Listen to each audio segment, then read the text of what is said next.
Okay, as promised, we're going to go over gas laws, and we're going to go over the relationship between pressure of a gas and volume and temperature. Some terms we're going to talk about are a universal gas constant. Well, we'll get to that eventually, but we're going to definitely do Boyle's law, Charles' law, combined gas law, and in our next session, we're going to do ideal gas law. So that word wall kind of goes a little far. We just already did pressure conversions and temperature conversions. We talked about ideal gases. All right, so let's see what we can do here. Boyle, all right. So he was an aristocrat that pretty much did a bunch of science, and actually he didn't really do the science. Other people did the science, but he took credit for it, and they named it Boyle's Law, okay? What they did was they noticed that pressure in the gas changes if you change the volume of the container that it takes up. Remember, we're not changing the numbers of molecules of gas. That stays the same. And if you let the temperature stay the same, it'll have this relationship. And you can kind of see how if you double the volume, say you go from 10 to 20, the pressure decreases by half, approximately, right? And if you quadrupled the volume, the pressure would go from like 760 to 191, which is almost a fourth. Okay, so it's not a perfect relationship, but it's mathematically significant, because remember, we treat gases like they act the same, but there's always little weird differences. Like if the volume is small, you squish that gas, the pressure is going to be high, right? So because you're making the particles kind of squish close together, so they should be knocking around each other at a higher rate and more frequently. But remember, this is if the temperature is the same. Okay. For what I was gonna say, that's okay. Just the fact that this, when you squeeze the gas closer together, it kind of like each other actually a little bit. So they might actually decrease a tiny bit more in the volume. So anyway, this isn't perfect, but if you take this volume times pressure and you multiply them together, they're going to equal about the same constant. Now, what that constant is going to depend on how much gas and at what temperature. So yeah. They noticed, Boyle's scientists working on him noticed that when you multiply these two, that they equal constant. Okay, so we're going to use that to do some calculations. But basically, if we don't know the constant, we don't know everything going on. That's okay. If we knew what it was before you changed it, you knew what the pressure was and the volume was in the first place. If you changed the volume per se, you could calculate the pressure, because this system, nothing's changed, just your volume and pressure. So they equal the same constant. So that's why you can put the first pressure, that's a P1, times the first volume, that's V1, and they multiply by each other, and that's why you can set them equal to whatever the new pressure, P2, would be, times that new volume. Okay, V2. All right, so you kind of get how that works. Pressure and volume of the gas, they call it an inverse proportions, because as one goes up, then the other will go down to compensate. We kind of saw that on the past page, where you had like 10 for the volume, and you had like 760 or something or close to 780 for the pressure. And then when you change the volume, you allowed it to expand, then the pressure was a lot less to compensate. Okay, so like the volume was maybe 40 milliliters, you allowed it to expand there, or liters, or milliliters, and the pressure was like less than 200, so it decreased. Okay, so yeah, here's a little handy dandy graph too, to kind of show that like the volume's going to increase here, and the pressure is going to decrease by that same kind of predictable pattern. And that's called an inverse relationship. But anyway, this formula is going to be super useful for doing your calculations. Okay, so you can predict the new volume if you know the old volume, old pressure, and the new pressure. But you can also predict the new pressure if you know the old pressure, old volume, and the new volume. Okay, so you just put in this equation and then you solve for the variable you don't know. Okay, you're going to have to get comfortable doing that if you aren't already.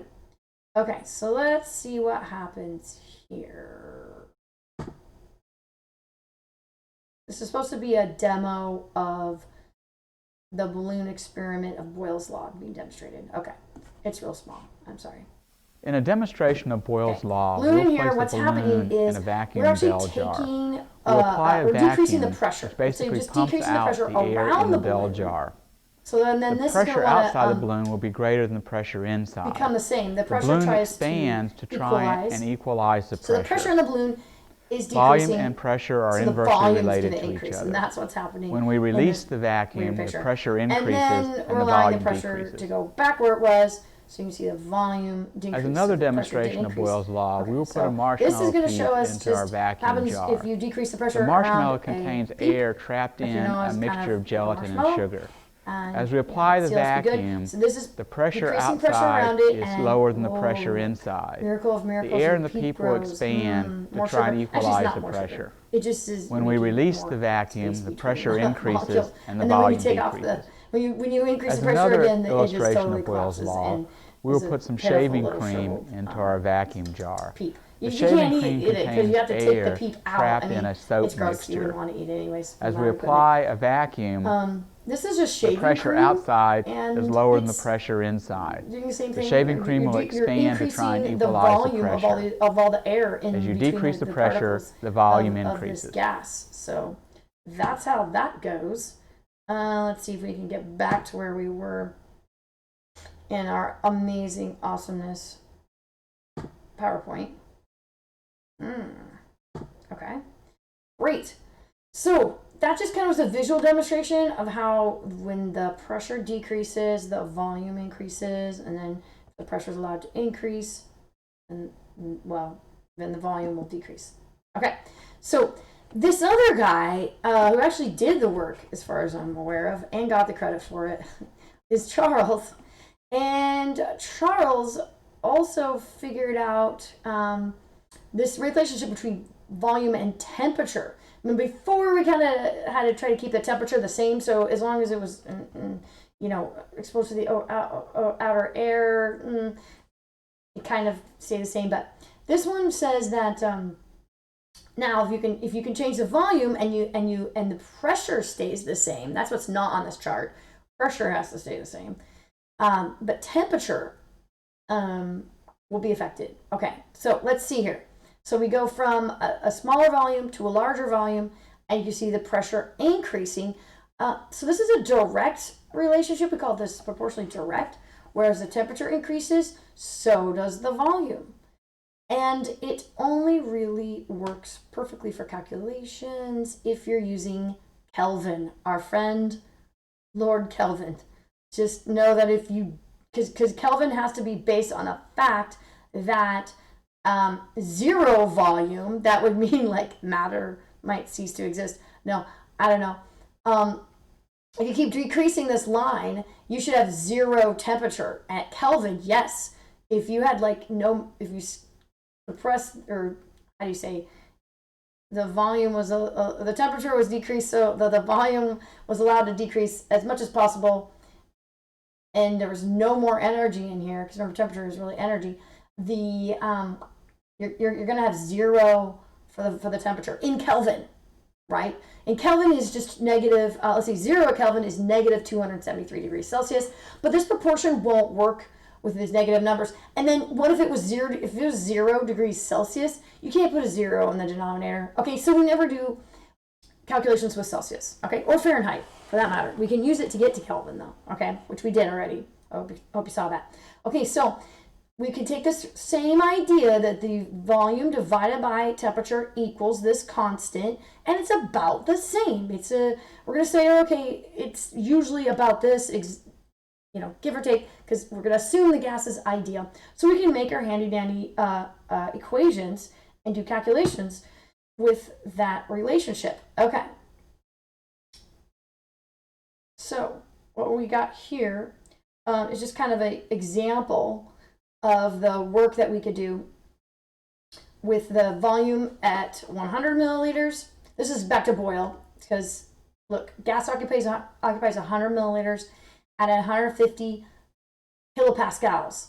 Find its volume at 200 kilopascals. Okay, you might be asking, well, can we do this in kilopascals? Yes, you can, because you can use any pressure measurement units, because at zero pressure, there's zero pressure. You know what I mean? Like at temperature, and only in Kelvin is zero temperature, zero energy. You know? Okay, so yeah, it doesn't matter, but just remember that they have to, your beginning pressure, if it's at 150 kPa, you have to use the ending temperature also in kilopascals. So as long as you're dealing with the same units of pressure before and after, apples to apples, then you're okay. And then your answer for your new volume, V2, is going to be in milliliters, okay? Because you started out with milliliters. So whatever you start out with is what you're going to get. Okay, so we put these in the equation. For P1, we put 150 kPa. For V2, we put, or V1, they put the 100 milliliter. For kPa, the 200 goes here because that's the second pressure, and then times that second volume, which we don't know. You kind of can't see. I'm covering it up, sorry. You can put X there, or you can leave it as a letter V, and then you're going to solve. So if we remember how to solve these, you have 150 times 100, and then you're going to divide out that 200 kilopascals, right? Remember, you divide out the 200 pascals so that the V gets by itself, and then you have to do the same thing on the other side as you did on this side when you isolated that variable. If you're fuzzy on this math thingy, you gotta go back and just get unfuzzy. You know, practice it again and again and again so that you can understand how we do these calculations, or you're dead in the water, okay? So just quick review. Yeah, you took that 200 kPa here. I didn't have my pen here. Not that you can read it. All right, and then to get rid of it, and you divide it over here. Some people call that cross multiplying, and that's fine if you want to use that terminology, as long as you leave the variable by itself on the top, because you're finding out what V equals, so it already says V, and then there's equal sign there, and then all this gunk over here. And you can do this in any order. You can have 150 divided by 200 times 100, or you can do the 150 times 100 on the top and then divide by 200. Doesn't matter. Either way, you should get 75 milliliters. Try it again. Ask me questions if you don't. Okay, that's what's super important. And some of you guys are multiplying by the reciprocal. That's by the variable. So it'd be 1 over 200 kPa. That's fine too. All of those are good ways. Okay. Charles' law, okay, which we talked a little bit about. Here's a demo of that, or should be. Let's see if I can get out of this pen thingy. Okay.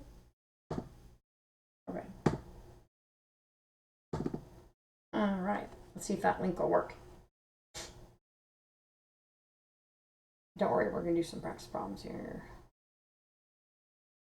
Oh, good old Charles.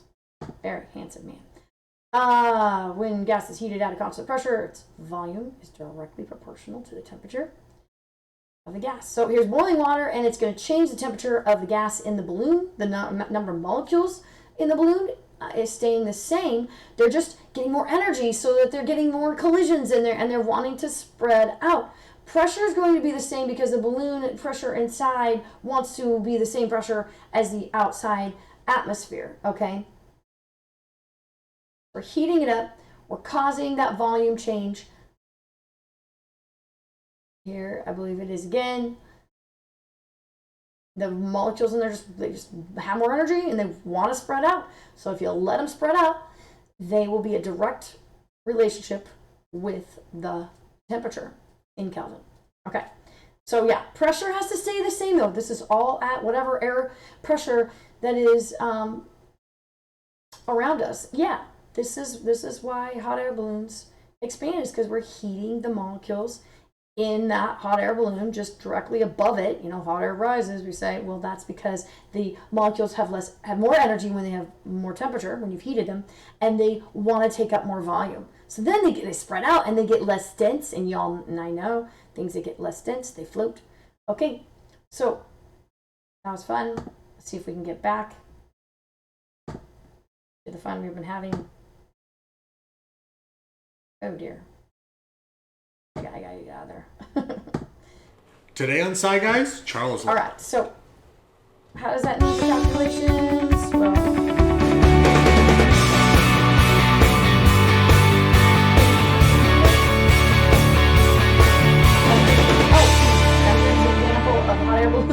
starts out. Welcome to Sci Guys. I'm Ryan. And I'm Mark, and welcome to part 2 of our series on the laws of gases, Charles Law. Under temperature.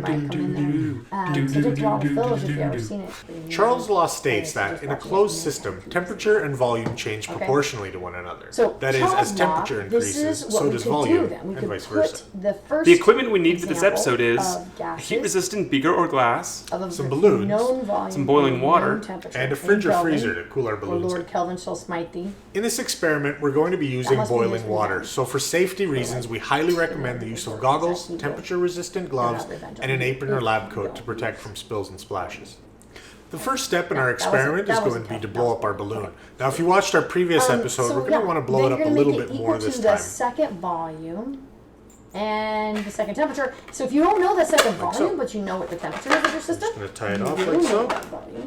Use this equation. There you go. The next step in our experiment is to pour boiling water into our glass beaker. And the mass is the same, and pressure has to place your balloon into the beaker. We can figure it out if in our first attempt at this experiment, we used a water balloon in boiling water. As the water balloon sits on top of the boiling water, it gradually increases in size. There's only one problem with a water balloon. They tend to pop because of their small size. In our second attempt, we used a full-size 12-inch party balloon and less water. We also placed a lid on the top to contain the hot air inside the beaker.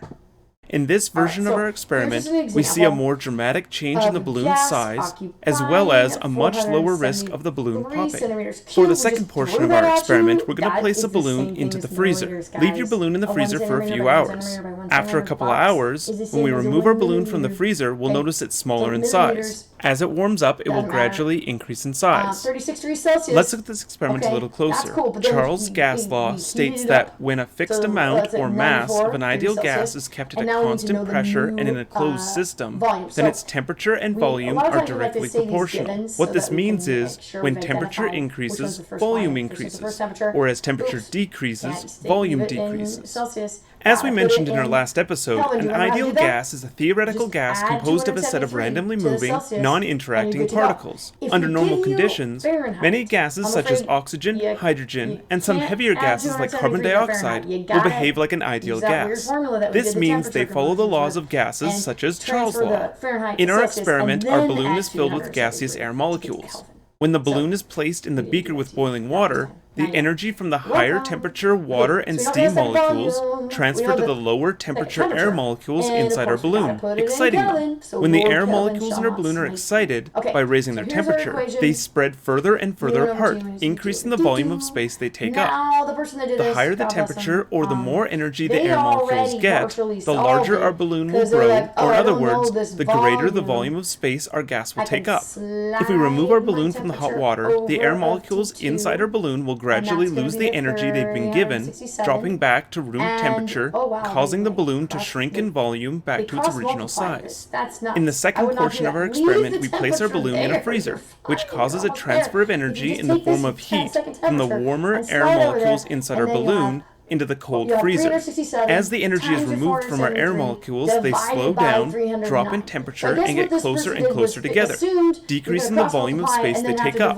The colder the air molecules get, the closer together they will be. If the temperature of a gas is lowered low enough, it will go through a change in state from a gas into a liquid. When we remove our balloon from the freezer, the air molecules inside will gradually gain extra energy from the air in the environment, raising its temperature, causing the balloon to increase in volume back to its original size. By changing the temperature of our balloon, we can clearly see the directly proportional relationship between the temperature and volume of an ideal gas. This relationship is known as Charles' Law. Well, that's it for episode 2 of our series on the laws of gases. Thanks for watching. If you enjoyed this episode, let us know in the comments below and subscribe for future episodes. And don't forget to like us on Facebook and follow us on Twitter. And if you have any questions related to this episode, or about science in general, let us know in the comments below or message us on Facebook and we'll try to help you out as best possible. Thanks for watching. Bye. Oh, Under goodness. temperature. That was awesome. I got Here at Sci Guys, we're always curious how experiments turn out. So if you do these experiments at home, share a video or photo of them with us on our Facebook or Google Plus page. But remember to always ask your parents' permission before you share any photos or videos. Start out with, and then learn and solve, and you should get 562. Stay on Sci Guys. Now, you should do this. You should practice doing this all on your own with your first givens because you got to be able to do it.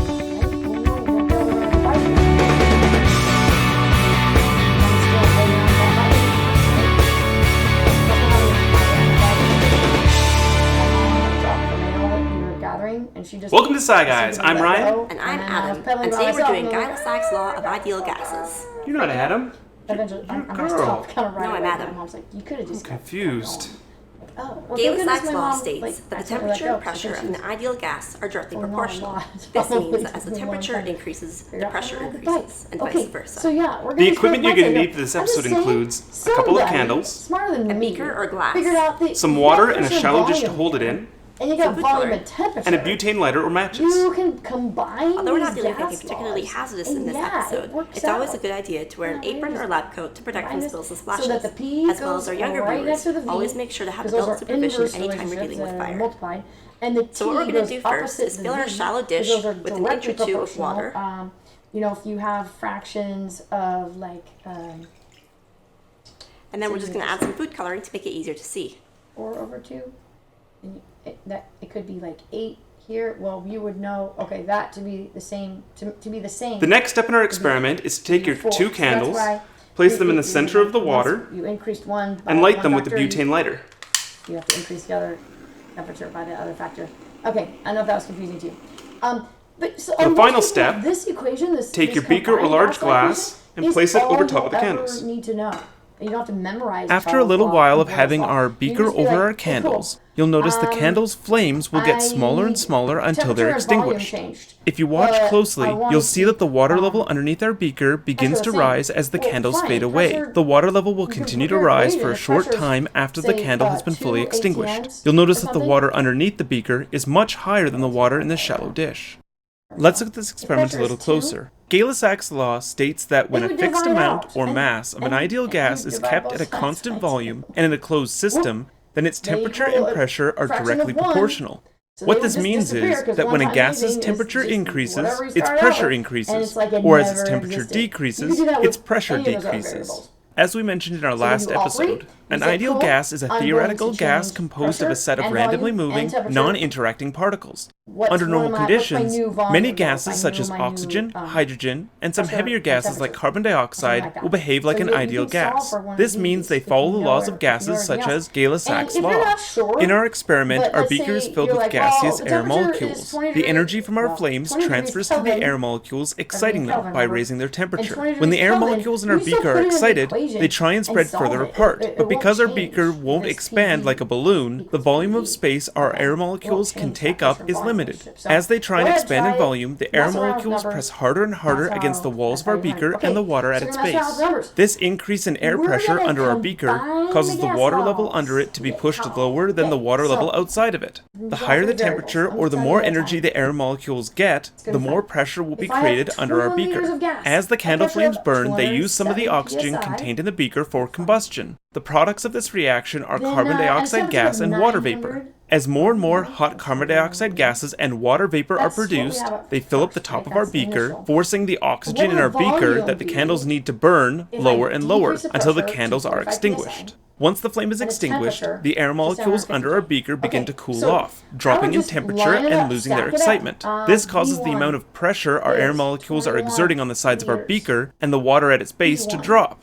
As the pressure drops, the air under our beaker wants to be equal to the pressure outside of our beaker. This need for balance causes a pull on the sides of the beaker and the water at its base. Because it's much easier to pull water into our beaker than it is to collapse the sides of our beaker, the water in our shallow container is pulled into our beaker, raising the water level under the beaker, equalizing its pressure. By changing the temperature under our beaker, we can clearly see the directly proportional relationship between the temperature and pressure of an ideal gas. This relationship is known as Gay-Lussac's law. That's it for Gay-Lussac's law of ideal gases. Thanks for watching. If you enjoyed this episode, let us know in the comments below and subscribe for future episodes. And be sure to like us on Facebook and follow us on Twitter. If you have any questions related to this episode, or about science in general, let us know in the comments below or message us on Facebook and we'll try to help you out as best possible. Thanks for watching. Bye. Bye. You're not Adam. You're Teresa. You can't fool me. Remember? Okay. Good job. You got it. Remember to get V1. Here at Sci Guys, we're always curious how experiments turn out. So if you do these experiments at home, share a video or photo of them with us on our Facebook or Google Plus page. But remember to always ask your parents' permission before you share any photos or videos. Just once. Equals, okay. I don't know why. Today on Sci Guys, egg in a bottle. And V2 first, but for some reason I used to doing that, and then. Oh, because I like it.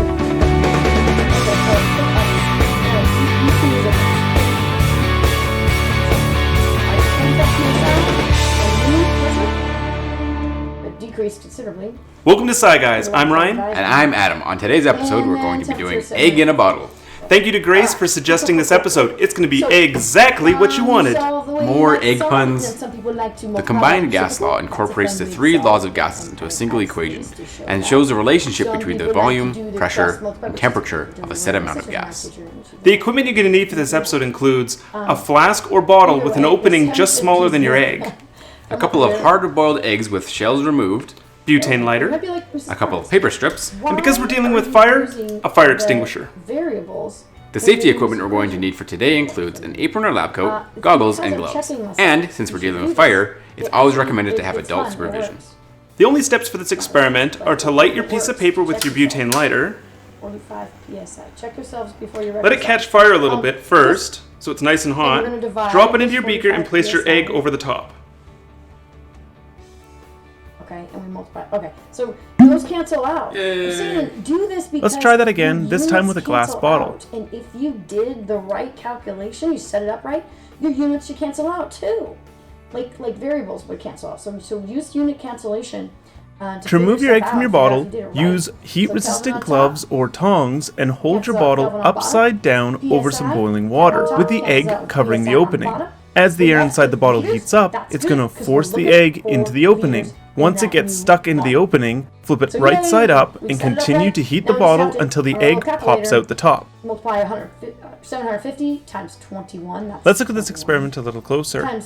This experiment is a great example of the combined gas law, which combines the three laws of gases, Charles's law, Boyle's law, and Gay-Lussac's law, and states that the temperature, pressure, and volume of a gas are related. To learn more about the three laws of gases, check out our other videos. Normally, when you place an egg on top of the bottle, it won't fit through the bottle's opening, because the egg's diameter is larger than the opening of the bottle. Since the pressure inside and outside of the bottle are the same, the only force that pushes the egg into the bottle is gravity, but gravity isn't strong enough. Our bottle is full of air molecules. When we drop the flaming piece of paper into the bottle and seal the opening with the egg, the flaming paper heats up the air molecules inside the bottle. When a gas like air is heated, the molecules move faster and try to spread further apart, but because the air is trapped inside the bottle, the volume of space that it can take up is limited. Once the air has filled the volume of the bottle and cannot spread any further apart, the air molecules start to press against the walls of the bottle, and since the walls won't move, the air pressure inside the bottle increases rapidly. As the pressure and temperature of the air inside the bottle increases, some of the oxygen molecules are used in combustion, creating the products carbon monoxide, carbon dioxide, and water vapor. Once the pressure inside the bottle is strong enough, it will cause the egg to jump up and down and allow the air to rush out into the environment. Both of these processes reduce the amount of air inside the bottle, but because the air is extremely hot, its volume still fills the bottle and the high pressure remains. Once the majority of the air molecules have escaped the bottle or are used in combustion, the flame of the paper will extinguish. Once this happens, the air inside the bottle will begin to cool, reducing in volume and pressure. But because we have far less air molecules inside the bottle than when we started, the pressure inside the bottle drops much lower than at the start of the experiment. Because the pressure outside our bottle is higher than inside our bottle, the force the outside pressure exerts on our egg is strong enough to gently push the egg through the small opening and into the bottle. Once the egg is in the bottle, the seal preventing air from entering the bottle is gone, and air rushes in, balancing the pressure inside and outside of the bottle. The opposite effect occurs when we remove the egg from the bottle. As we heat the air in the bottle, the pressure inside gets much higher than the pressure outside. The higher inside pressure generates a much stronger force than the pressure outside of the bottle, gently pushing the egg through the opening of the bottle, until the egg shoots out of the opening, allowing the air to rush out, balancing the pressure inside and outside of the bottle. Well, that's it for Egg in a Bottle. I hope you enjoyed it. If you like this episode, let us know in the comments below and subscribe for future episodes. Make sure to like us on Facebook and follow us on Twitter. And if you have any questions related to this episode or about science in general, let us know in the comments below or message us on Facebook and we'll try to help you out as best possible. Thanks for watching. Bye. Bye. A little battle scarred, but it made it in and out of the bottle. Truly a triumph. Here at Sci Guys, we're always curious how experiments turn out. So if you do these experiments at home, share a video or photo of them with us on our Facebook or Google Plus page. But remember to always ask your parents' permission before you share any photos or videos. Oh, there's the weird lining thing. Hi, I'm Jared. Welcome to Fun Science Demos. Today we have a little bit of a science puzzle for you, and it has to do with air. Here it is. That's my excuse. I have a balloon inside this bottle, and that balloon is filled with water. Okay. How did I get the balloon into this bottle? I'll give you a hint. It has to do with air.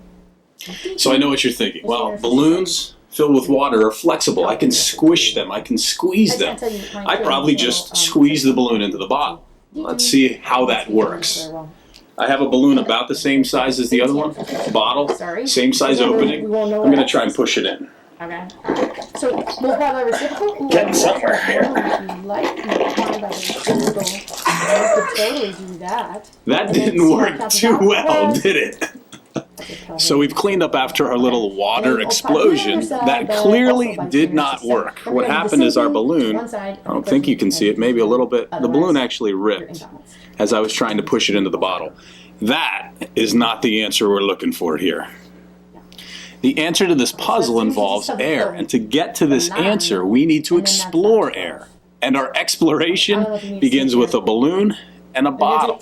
Let's take a closer look and see what we can find out. So we start with a balloon and a plastic bottle. Any plastic bottle will do as long as it doesn't have any holes in it besides the opening. All I need to do is squish the balloon together and stuff it down into the bottle. And stretch the balloon's opening over the top of the opening to the bottle. I have it all set up. Now let's get ready to explore air. Well, where is the air? I have air all around me, pushing down on me, and I also have air inside this bottle. I can't see it because air is invisible. Now, air may be invisible, but through science we've discovered that air is matter, and air takes up space. So air inside this bottle is matter, and it takes up space. So what will happen if I try and blow this balloon up? It's not too difficult. I can blow up a balloon. I didn't really have any problems doing that. What will happen when I try and blow up this balloon and add more air to our bottle? What do you think? Let's find out. Open that assignment I gave you, and then first laugh a little. And your brain break, you're gonna go down the rabbit hole too hard. I'm not faking. I'm actually trying to blow air into this balloon and it's not working. Why? Because the